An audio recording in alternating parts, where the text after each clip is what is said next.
So this is a video from 1956.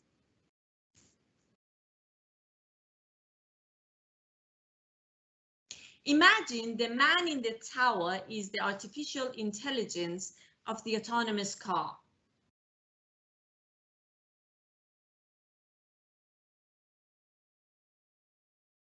You can see the whole process of changing between various levels of autonomy is intuitive, human-centered, and safe.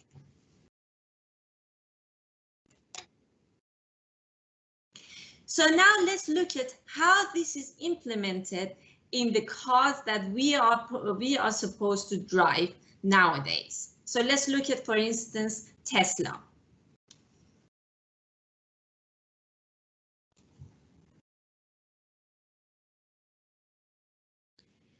Here you can see a close-up of the dashboard, and the driver seems to be stressed, and we can only see his hands. The driver needs to monitor the screen and monitor what is around him on the street, as well as anything that is introduced on the dashboard to him.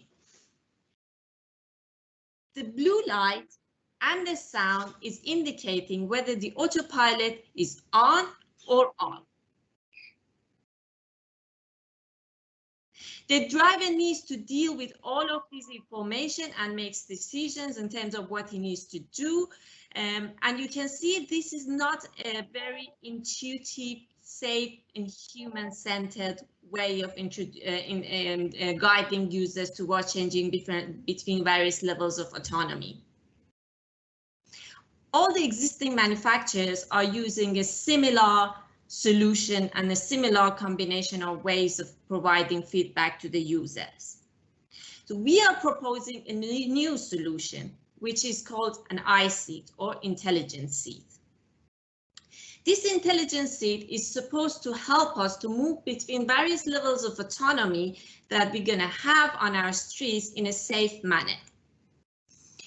What we propose is using a combination of physiological sensors to collect data about the situational awareness of the driver in combination with a prototype intelligent seat, a shape-changing seat, which guides the drivers towards what action is required at different stages.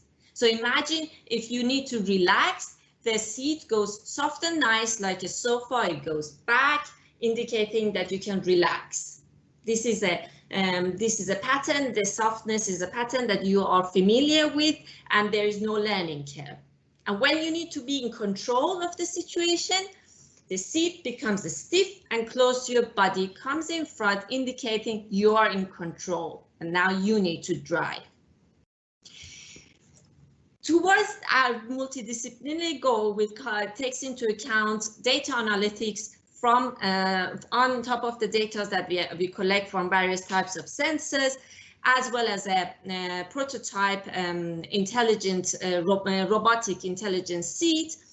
I will present to you today the results we have achieved so far within the project. Let's start with the key people who are actually doing the technical research of this project. You can see here all the team that we have within the Intelligent Mobility Lab working on the I-seat project.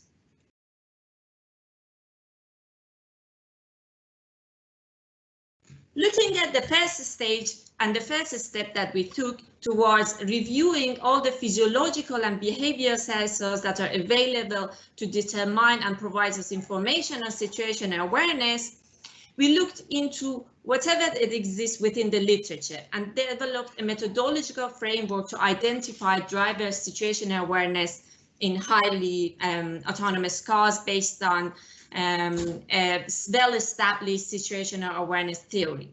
So within this theory, we say that a human is in interaction with his environment and has 3 levels of situational awareness. In level 1, he is using his senses in order to collect information from the environment. This level is called perception. In level 2, the human is actually processing this information to make decisions about what action he wants or he needs to do. And in level 3 is all about projection. So I have analyzed all the data that I have collected. Now I have this capability in order to predict even what is going to happen in a time frame in future. Out of reviewing all of the existing studies in situational awareness, as well as crashes in the UK and in California, we identified a very interesting result. Actually, when you look at the accidents that involved autonomous cars, in 16% of them, only the autonomous cars is at fault. In majority of those accidents, the autonomous cars is not at fault at all. And when you look into cases where the autonomous cars is at fault, we can see that there was a transition. At the time of the accident, there was a transition phase, highlighting that this transition phase is one of the key criteria which is contributing to accidents with autonomous cars.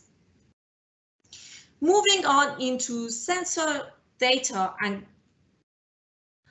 if you would like to know more about our study on existing literature review and also our review on crashes in the UK and California, we have a paper. Get in touch. I'm more than happy to share the paper with you and hear your reviews on this.